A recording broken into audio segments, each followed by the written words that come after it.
नाशिकमध्ये पुन्हा गुन्हेगारीने डोकं वर काढलंय। नाशकात भर दिवसात ज्वेलर्स दुकानावर दरोडा घातल्याचा प्रकार समोर आलाय। या दरोडामध्ये लाखो रुपयांचं सोनं लंपास करण्यात आलंय। नाशिकच्या सिडकोतील माऊली लॉन्स लगतच्या महालक्ष्मी नगर मधील श्री ज्वेलर्स दुकानावर दुपारी 1 ते 1:30 वाजेच्या सुमारास दरोडा पडल्याची घटना ही समोर आली आहे।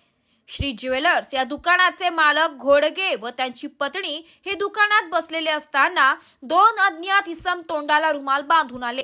त्यांनी घोडके यांना बंदुकीचा धाक दाखवत लाखो रुपयांचा सोन्याचा ऐवज लुटून पसार झाले। बसलेली होती मी, हे पण दुकानात होते, मी पण दुकानात होती। मग त्याच्यातलं एक जण मध्ये आलं आणि मला वाटलं कस्टमर वगैरे असतील म्हणून मी उठून इथे उभी राहिली।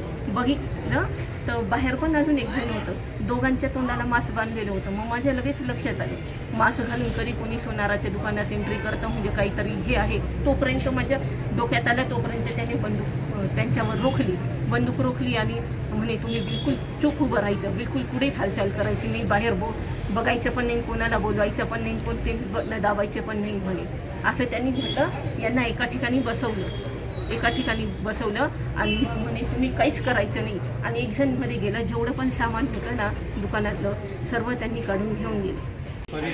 1:45-50 मिनिटाचा टायमिंग होता दुपारचा। तर तेव्हा अचानक एक जण आला, त्याने पिस्तूल काढली, त्याच्या पाठीमागे लगेच दुसरा आला सेकंदाच्या अंतरावर आणि मग त्याने एकाने पिस्तूल काढली आणि माझ्या अंगावर रोखली आणि दुसरा जो आला तो मध्ये लगेच काउंटरच्या मध्ये आला आणि त्याने सगळे ट्रेचा माल काढायला सुरुवात केली। मारहाण वगैरे काहीच नाही केली, फक्त तो पिस्तूल रोखून उभा होता माझ्यावर आणि दुसरा जण ते मधून माल काढत होता। भर दिवसा रहदारीच्या ठिकाणी दरोडा पडल्याने सिडको परिसरात एकच खळबळ माजली असून सदर घटनेची माहिती अंबड पोलिसांना समजताच सहाय्यक पोलीस निरीक्षक शेखर देशमुख, उपायुक्त प्रशांत बच्छाव, संदीप मिटके, वरिष्ठ पोलीस निरीक्षक सुनील पवार घटनास्थळी दाखल झाले।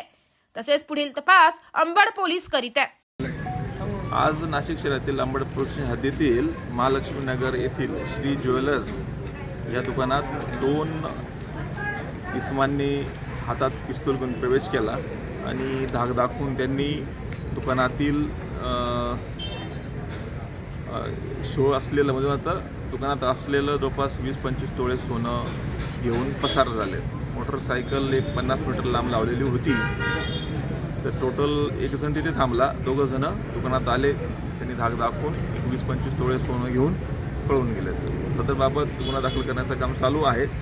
तपासकामी क्राईमची त्याचबरोबर पोलीस स्टेशनची टीम तपाससाठी रवाना करण्यात आलेले आहेत।